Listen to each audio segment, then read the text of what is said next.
Монголын хөгжлийн засагт эрдэс соёлыг ямар үүрэгтэй вэ гэдгийг бас ихээр очихсан юм. Тэгэхээр өөрийгөө ажиглуулахад би бол ерөөсөө 40 жил 42 жил цаастай тусдаж байгаа. ертөнцийн ажилтан гэж болно. Өөр ямар ч жишээ. 25 жил 73-аас 98 он Беларусь яамын ертөнцийн институт ертөнцийн ажилтнаас тэгээд 98 он ажилласан. Тэгээд 98 оноос хойш хоёр компани болоод тэгээд 2007 оноос нэг сургуулийн геологийн сургуульд геологийн менежмент хичээлээр Жонаяд төгссөн. Жишээлбэл миний тэр энэ хугацаанд 100 гаруй орсон. Монгол сайш өгтөлөөр ил сайр шавраас болоод ирсэн. Энэ 200 гаруй ордын техникийн систем. 200 одоо агшуулаад хүүхдсөрөөд олоншигтээс юм зэрэг байна. За тэгээд гол юуруугаар ажиллагаа.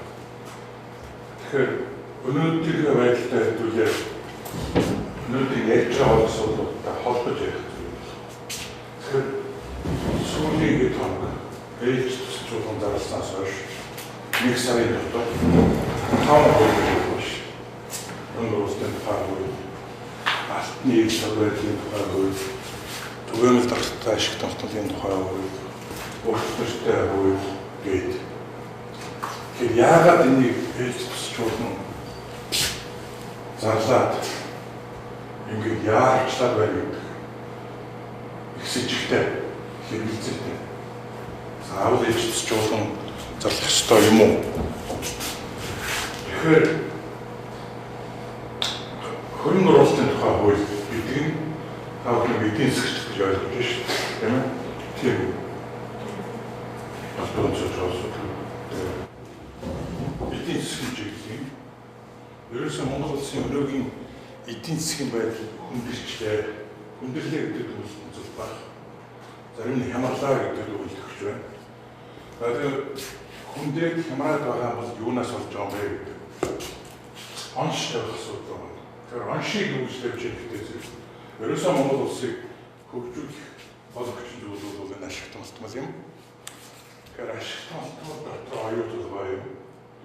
Оюу толгой дотор далдуу хаа юм. Далдуу хаа зогсноос тэгээд Монгол улсын эдийн засгийн гэсэн ийм одоо мэдээлэл тараад байна л да. Тэгэхээр эдийн засаг өндөрсөн үү гэдэг бол ойлгомжтой. Малиутай хань. Төсвийн алдагдал бодлоготой юм марцсан. Зүгээр энэс үзэхэд эдийн засаг хүндрэлээ гэдэг онш бол зөв. Гарах гарц юу юм бэ гэхдээ зэрэг хөрөнгө оруулалтыг дэмжиж тэр дотор зориулахаар дэмжиж саяын сар хугацаанд болсон энэ үйл явдлаа тайлбарлах гэдэг байгаа. Бид үзэж эхлэе гэж хэлсэн. Хэрэгцээ зүйл. Тэгэхээр эдийн засаг хүндэрсэн боловсрол хоёр цагаас болов юунаас болов гэдэг оншиг тавих асуудал. Тэгэхээр миний хувьд бол хоёр цагаас болоод эдийн засаг хүндрэл төлөвлөсөн ашигсөө төсвийн ихсэв. Тэрийг ярих бас цаашаа. Тэгээд ер нь Монгол улсын хөгжилд эрдэс соёлыг ашиглах асуудал ямар ч хэлбэртэй үнэхээр Монгол улсын хөгжлийг аваа явуучих салбар мөн юм уу гэдгийг асууж байна. Зүгээр ойрын жишээ авах юм бол сүүлийн 20 жилийн турш Монгол улсын эдийн засаг ямар вэ? Тэр дотор энэ уул уурхай гэдэг юм.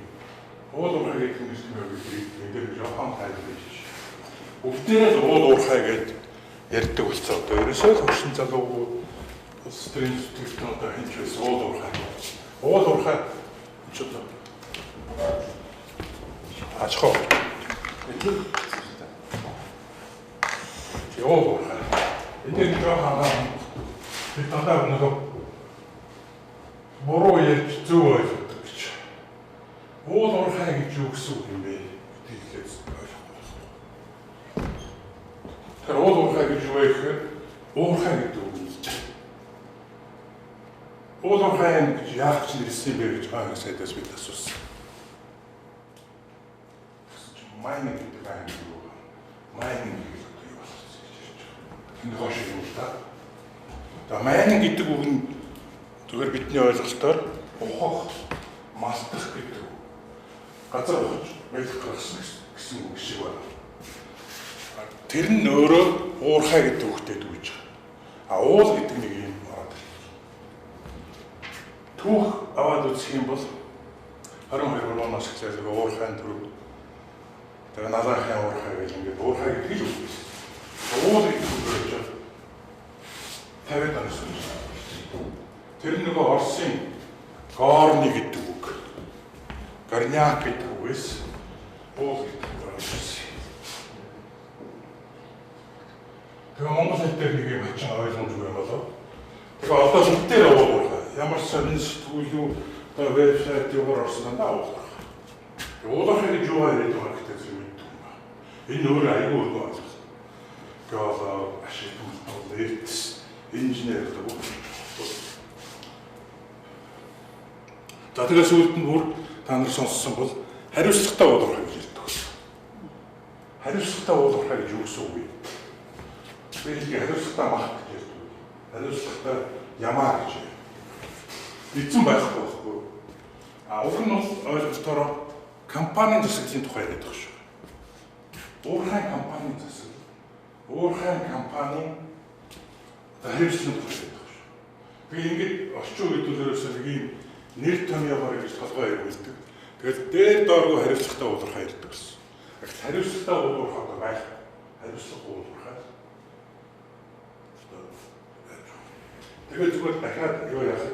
Уурхай гэдгээр ингээд нэр томьёор зөв өгөөс болоод тэгээд би тэр 23 оны жишээ татсан. Дараа нөгөө нацид орчны сайн шилсэн юм шиг. Миний санаж уурхай байлгаа болсон уулуурхай. Тэр бол ингээд толгойд орж ирдэг. Ингээ уулуурхай байгаа сүлд нь уулын байжуулах хэрэгтэй гэж хэлдэг байсан. Одоо энэ хавьд ч намайг ирсэнээс байна. Уул байжуулах гэдэг нь шилдэг. Өдөр байжуулах. За ингээд энээсээ эхлээд нэр томьёоноос эхлээд ингээд үндсэндээ энэ салбарыг сүйтгэсэн гэж ярих уу? Замбараа уулгаж ирсэн. Тэгээ сүүлийн 20 жил рүү ярьсан 100 жил ярих уу, 20 жил ярих уу? Өнгөрсөн 20 жил гэж ярил да. Түрүүчийн 100 жилийг ч ярьж бол 11 оноос хойш. Түрүүчийн дугаар зүүн ихнээс гэж талтуулж ирсэн шүү дээ. Энэ Монголын байдлыг ашиглаад Монгол улс ямар хувь нэмрээ оруулаа гэдэг дүгнэлтийг хэлэх юм бол ерөөсөө Монгол улсын хөгжил энэ уурхай хөгжил ашиглалтыг хөгжүүлээд дараатай хувь нэмрээ оруулсангүй гэдэг болно. Дандаа гадныхны гадаад экспортлдог түүхийг тийм баг санаа байсан хэвээрээ. Тэгэхдээ 70-аас 90 оныг бол би уулуурхай гэж юу нэг ярьдаг. Уурхайн үйлдвэрийн хөгжлийн жил байсан. Тэр нь Эрдэнэт, Багнуур, Боронтор, Томхтууд. Тэгэхдээ нийгмийн соёлын хөгжилд их юу авчирсан боловч Яг Монгол улсын эдийн засгийн хөгжил юу гэдэг нь бас маргаантай. Ингээд бид 90 оноогт дотроо бид нар Оросуудад, Болгаруудад байдаг юм аа, Болгарууд тасны ордоо, Монголуудад энэ хойно цагаан даваагийн ордоо, Чехүүдэд энэ урд хайлуур шашны ордоо өгөөд тэгээ юутай үлдээ гэсэн үг. Яг эдийн засаг төсөл өгсөн юм байхгүй. Хотосхон шинэ хотууд үүссэн байдаг. Тэр өнгөрсөн зууны зэрцүүлгийг ашигласан түүхээс дүгнэж үзвэл ийм цаатаймуудаар юм ярьдаг байна. За 20 жилийн дүгнэлтийг хийхдээ зэрэг ганцхан үгээр хэлэх юм бол сүүлийн одоо гарсан устдаас хойш 20 жилийн дүгнэлтийг хийх юм бол манай эрсвэлгийг хөгжүүлэх энэ бодлого бол урсгалаа үндсэндээ бодлохгүй, жолоодлохгүй гэсэн. Тэгээ үүний үр дүнд өнөөдөр Монгол улсын эдийн засагт энэ асар их ашигласнаас хойноор орсонгүй, харин бид оюун толгой 5 толгой ачуун хэрэглэлтэнд оруулснаас хэдэн 100 сая хэдэн тэрбум өлтөө болсон гэдэг энд үүсдэг. Одоо энэ ч марах. Ойлгоос 150 сая гэрээ 3 нөхөр 150 сая доллар амраад ихэлсэн. Ойлгоос $7.3 гэж яриад байгаа. Тэдний 34% байлгүй юм. Их хэмжээний гэрээ өлтөө байж байгаа. 5 толгойг бол нэг сайхан хамаатыг 5 нөхөр үсгээр тэгээд цааны хөвлөс уншиж байгаа. Чаатад өрт тавиад ингээд бас өртөө болсон. За өөр хоёр том ард байдаг энэ бороогийн ард гэж зүүн харагийн хажууд. Хүртээ хоогийн цайр гэж бий.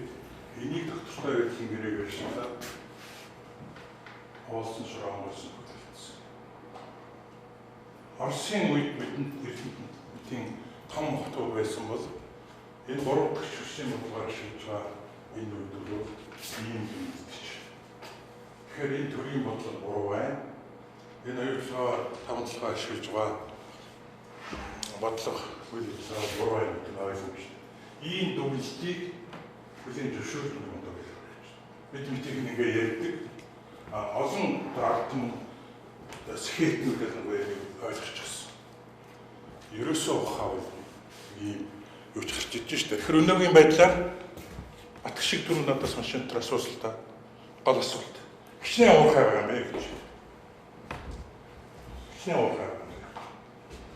Тэр өнөөгийн байдлаар 1100-аас 2200 лиценз байгаа. 2500 орчим Х лиценз байгаа. Энэ ашиглах лиценз энэ хайвал лиценз гэсэн. Тэгэхээр А лиценз гэдэг нь уурхай гэсэн үг л дээ. Ашиглах. Одоо нөөцийн тогтоогдчихсан, хайвал нөөцийн тогтоогдчихсан. Уурхай үйлдвэр гэсэн. Цаана дахиад тэр 2500-аас тэгвэл миний маглаа лав талан орд болно, уурхай болно. Тэгэхээр өнөөдрийн байдлаар 2000-аад уурхайд лиценз өгчихсөн. Ашиглах лиценз өгчихсөн. Түүнийг 30 жилийн хугацаатай өгчихсөн. 30 жилийн хугацаа. Энэ юу гэсэн үг вэ зэрэг энэ лицензийг эзэмших бол үндсэндээ манай хуулиар эдгээр үндсэн хуулийн 6.6-ны дагуу төрийн өмч боловч энэ 1200 компани баг хувийн өмч авчихсан. Тэгээ ийм нөхцөлд төрийн бодлого ярих ямар ч утгагүй. Тэгээд одоо хятад Япон руу явсан сүүлийн 20 жилийн турш бид нар чинь хичнээн ч явуулдаг. Явсан газар болгоно манай асар хөвөлтэй хамтарч ажиллах гэдэг. Гэтэл энэ бидний эзэмшлээс гараад ирчихсэн учраас тэр өгөхгүй болсон. Тэгэхээр эндээс ямар дүгнэлт хийж өгнө ихтэй зэрэг туцаар тогтно гэдэг том юм байдаг. үндэсний аяг юу байж юм байдаг. Ямар ч байсан тэр томын нэрхээ бол ихэд эдийн засгийн тусгаарлалт нь болоод байсан гэж ярьдаг. Тэр тусдаа тэрний үндэслэл төвлөрдөг гэсэн. Тэр өнөөгийн байдал бол нэг иймэрхүү ингээ яриад байвал зөндөө юм ярьж болно. Давчхон ашигт малтмын салбарын өнөөгийн байдал бол ийм гэлтэй үнэтэй проценттай болсон. За үүний гол шалтгаан юу вэ гэхдээ зэрэг би удаадраа ярьдаг 1997 оны ашигт малтмын хууль гэж байдаг. Ашигт малтмын тухай хууль. Энэ хууль тухайн үеийн төр засгийн бодлогын харлан бодлогын гайхал юм байж төрсөн. 97 оны хууль бол ерөөсөө зүгээр концепц нь юу гэхдээ зэрэг бид хэдэн зуун жилийн турш хавдарч хадгалж байсан тэр энэ 1200 буюу тэр 645 төрлийн ашигт малтмын 674 орд байсан. Нөгөө шавшхоноос хулаад гэдэг. Энийг тараа хадаад хөрөнгөийг бат гэдэг ийм концепцтэй байсан. Тэгээ одоо 2000 онд бүх тэр одоо хавдарж байсан улсын нууцад тооцогддог байсан энэ юмыг бол бүгдийг тараад өгч байсан. За энэний юу бол нөгөө их усүр гэдэг юм уу? Ямар бодлогоор одоо төрийн бодлого хийж байгаа. Эрх зүйдлийг ашиглах Монгол улсын төрийн бодлого гэж. Тэгээд тэн дээр бид бас саналаа өгч байгаа. Гэтэл ийм байдалтай байхад төр бодлого явуулах боломжтой болж байна. Тэгэхээр шал өөр юм болох байгаа байхгүй. Тэгээ би сая нэг герман хэлдэг найзтай нэгвэр сонирхдаг захиа бичсэн. Саяын хөлөөр хэлсэн. Монгол улс сүүлийн 20 гаруй жилийн турш эрдэс баялагийг судлах, ашиглах, төрийн бодлогогүй, жолоодлогогүй урсгалаар явж ирдэг гэсэн үг хэлсэн чинь төрийн бодлоготой байсан шүү дээ. Би гайхахгүй ямар бодлого гэсэн чинь гадны бодлого. Манай бодлого биш. Гадны бодлого юу гэх юм бэ? Тийм байлгүй гэсэн. Түрүүн би хэлсэн. Лицензийг 30 жилийн хугацаатай өгсөн. Монгол улсын дээр 30 жилийн хугацаатай. Энэ графикаас харах. Энэ 24 дэх жил. 24 дэх жил хоо байж байгаа. Тэгээд 25 6 жилээс эхлээд 40 жил ярьсан байна л да. Эрс бууж байгаа. Тэгэхээр энийг бид буруутгах үндэс байхгүй. Ямар ч бизнесмен, ямар ч компани ашиглаж байна. Тэгэхээр Монголд нэг алдагдаад байгаа том юм бол компани шиг гэж яриад байдаг дөрөвхөөс цаасаа муу астаас гэдэг Монголын хастаас муу астаас алгаад ам хоёроо яриад байдаг. Баан бол байсан. Хатан талаас их улсууд эдгээр гадаадын компани шиг.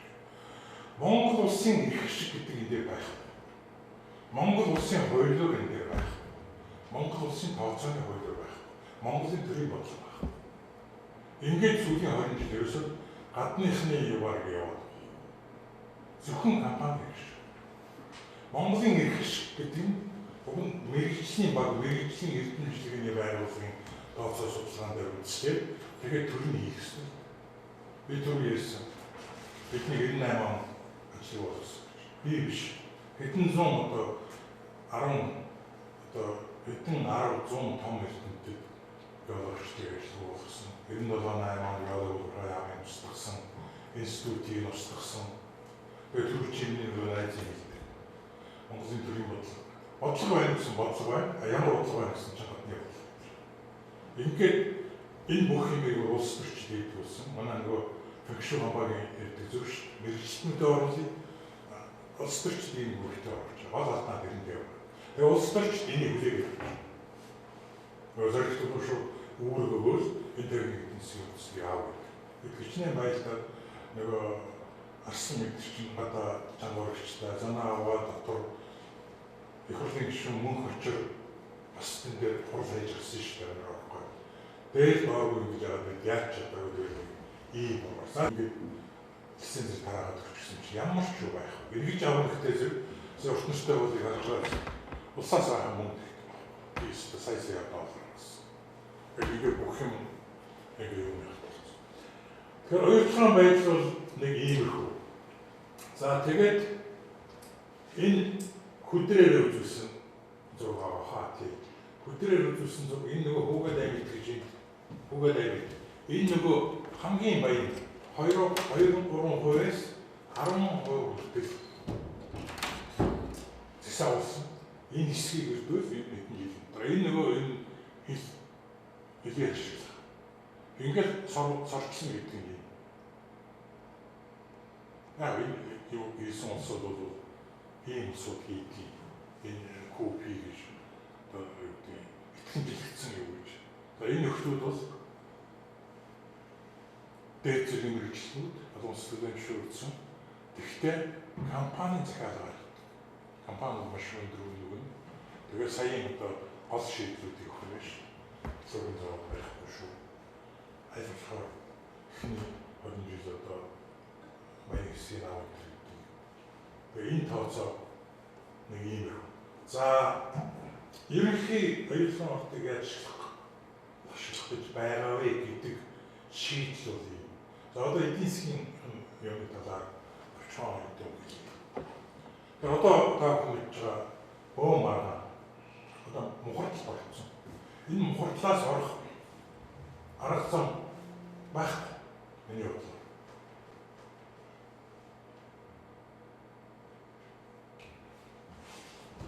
Хууль эрхлэлийн талаар би юусэн ярьсангүй. Хууль эрхлэлийн талаар гол алдааны юу гэдэг. Бид түрүү хэлсэн 2007 оны хууль гэж би хар хууль гэж нэрлэдэг. Амьшиг агуулсан хууль гэж нэрлэдэг. Юу 97 оны хууль. 2006 онд бидний шаардлагаар энийг зассан. Зассан нэртэй болсон. Тэгээд энэ 2006 оны хуулийн 5.5 гэж нэг аимшигтай заалт. 5.5 гэж. Энэ заалтад хэрвээ ашигтан малтуусын ордыг хувийн хөрөнгөөр хайгуул хийж нөөцийн тогтоосон бол лиценз эзэмшигчийн оруулсан хөрөнгийн 34 хүртэл хувийг төр эзэмшиж болно. Төрийн одоо авах гэдэг юм хувь хэмжээ нь оруулсан хөрөнгийнхөө хэмжээгээр тохиолно гэсэн ийм даалгавар. Энэ бол Монгол улсын хуулийг зөрчсөн. Ерөөсөө Монголын ард түмний хэсэг хийсэн. Бид хичнээн жил тэмцэл хэнийг өөрчлөж чадаагүй одоо болж байгаа. Тэгэхээр янз бүр хуулийг бодлоо гэсэн үг. Тэгээс үлд нь тусгай зөвшөөрөл эзэмшигчийн гэж ийм үг байсан. Энэ ашиглах тусгай зөвшөөрөл эзэмшигчийн оруулсан хөрөнгө. 2006 оны 7 сарын 8-нд энэ хууль батлагдсан хулаа. 2008 маргааш 2006 оны 7 сарын 9-нд энийг орд эзэмшигч гэдэг үгээр шилждэг. Энэ хууль том стат. Тусгай зөвшөөрөл эзэмших гэдэг үгийг орд эзэмшигч гэдэг нь өмч эзэмшигч гэж бидэнд ойлгох. Тэгэхээр 66% нь одоо Британд эзэмшиж байгаа. Энийг бид ман аны нэр өгөхийг 6 нэрустаа өгөх юм бий. Энэ үгийг цолсон юунд би хамгаалах гэдэг нь аваад. Гаднаас нөгөө байгаль хамгаалах ч юм уу хамгаалах гэдэг ойлгохгүй. Гэтэл хамгаалах гэдэг үг бол нөгөө хадгалж, хямдаж хамгаалах гэж нөгөө эцэг өвгдийн 100 жилийн турш харамлж ирсэн юмыг тэр үгийг аваад. Нямдарч өөрөө огцорсон шүү дээ. Тэр бидний нэг том гаяа бол ноён огцруулсан Монголын төвхөнд ганц юм. Өнцөг үеийн цэцэг байж нямдарч их үсэн юмнаас хаалгасан шүү дээ. За дараагийн нэг ашигтай хуулийн өөр нэг нь бол лиценз шилжүүлэх барьцаалах гэдэг үг байна. Тэр зүгээр л одоо эрхийг шилжүүлж болно барьцаалж болно гэсэн үг байна. Цаана 8 төрж байгаа юм. Жишээлбэл 100 кг алтны нөөцтэй одоо илээ гэхэд 10% нь яг одоо жишг зардаг. Өөрөөр хэлбэл 100 кг алт гэдэг чинь эдгээр ингэ өгч өгчээ. 1 г алт байж өнөөдөр $40. Тэгэхээр энэ 10% гэдэг чинь гэдэг 100 кг-ийн 10 чинь 10 кг шүү дээ. 10 кг буюу 10,000. 10,000 гэдэг чинь үргэлжлэхээр $400,000 шүү. Найс. Гэх мэтчлэн орд болгонд айл үржиншинд зэсийн юм дээр тэгээ энийг ийм хоёр аюултай Монгол улсын эсрэг Монголын одоо ард түмний эсрэг бидний өмч шүү дээ. Бидний өмчийг наймаалдаг юм энэ хуулинд байж байгаа. Тэрийг оюун хийсэн. Одоо гарч ирсэн. Нөгөөтгийг нотхоо. Талигач тамирын бүрдэж гэж байна. Молекул одоо батхуу одоо энэ лоо. Энэ айлтаа заах. Мэддэг болсон. Тэгээ би хөрнөөсөө өгч гэж хэлээ. Мэднэ. Фермон 8 оноос нэр бишээ их хөстэй хамгаалж зарсан. Тэгээ намайг юу үсгээд өдөн зуны турш тарчлаасан. Тэгээ харин това хэрэг скууллаа гэсэн тийм шиг бас монголчууд чинь хэдийгээр дээрсэн дарамтлаж өгчихсэн. Энийг ярьлаа гэж би ч нэг тань санаж байгаа хүмүүс хэлсэн юм шиг. Суулталт олгаач тууч ингээд миний муу хазар ингээд гаран цаатуулж. Суулталт ч мороос. Тэгээ энэ 3 залуу 2 залуу тийм ээ дараа нь болт. Энэ 3-ыг томилсон. Тэгээд энэ хөрөнгө оруулалт одоо 14 гэсэн цифрээр батлаад ирээ. 14.8. 24 гэсэн цифр басаа гэдэг чинь. Зээлийн хувь бол дискаунтын коэффициент гэж шулууд тавьдаг чинь. Дискаунтын коэффициент бол 10. Тэгээ боддоо. Үүний 34% бид гаргана. Одоо 2.4% бид гаргана.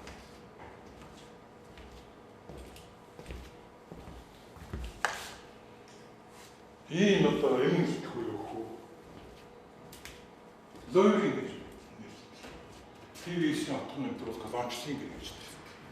За нэг юм цаг болчихё. Ийм юм болсон энийг таарах ойлголт одоо яг сайн юу яагүй зоны мэтээг юм дээр жохолтой сандрыг хамгийн хэцүү мэлэгээ явуулчих юм. Нагаас таахад гэсэн байсан.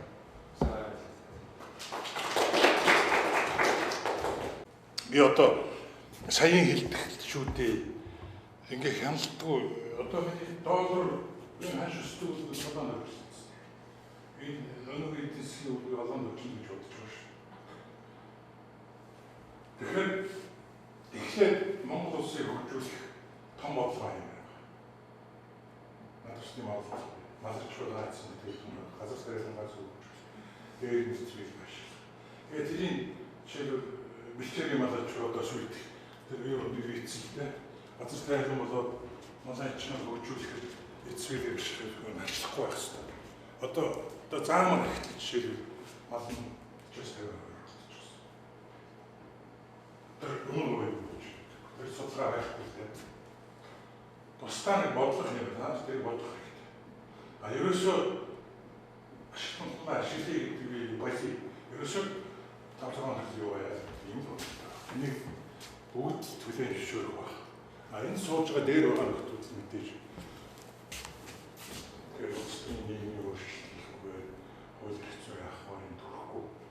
Та нар хэрэгжүүлнэ гэж ойлгож би энийг яриад байгаа байхгүй. Миний үед бол баярлалаар амтлаа гэдэг ашиг өгдөг. Асуудаг байхгүй. Томцоо хавцаг авах уу? Бит явуулж. Эхлээд хуулиар өөрчлөх хэрэгтэй. Хуулийг өөрчлөхгүй. Хуулиар өөрчлөх юм бол би нэг зэтгцээсэн гэж боддгийг. Эрдэнэ Монголын хувьд бол баярлалаа давталгаа асуудал шүү. Энэ нөгөө зөвлөлтөгийн хөрөнгө оруулалтын гэрээр батлаа хийцүүлж. Таван талын нөгөө ажил ингээд бид түрүүгээс ганц том орхой хэлбэртэй байж таван нөхөө таван газар явж байгаа. Зүгээр харахаар бодох юм шиг. Энэ дээр нөгөө ажил хуулинд орсон. Тэгээ болохгүй. Чадахгүй байхгүй. Тэгэхээр системтэй улс төрийн өөрчлөлт, хуулийн хэрэгцээ өөрчлөлт. Энэ бүгдийг хийсний дараа өөрчлөлт өгөөс тавал нөхцөл бүрдэггүй. Тэгэхээр та нар энд бэлдээч энийг ойлгооч гэж. Тэгээ шавнар юу гэдэг энэ дээр хэлүүлээч. Өөрөөс нь өдрөж таастай яаж бас гайг үсгээд ойлгосоо л гэж. Ингээд ойлгоо судлаад ихтэй зэрэг за хүүхдүүд ярьдэн шүү дээ сайн. Багшаа гарч ирсэн. Нэр болохгүй олоос ингэ таалт юм. Агаар та ойлгож 5 жилийн дараа 10 жилийн дараа асуудал гарах юм аа шүү дээ. Тэр үед мөн чинь ойлгосон байсан. Тэр нь л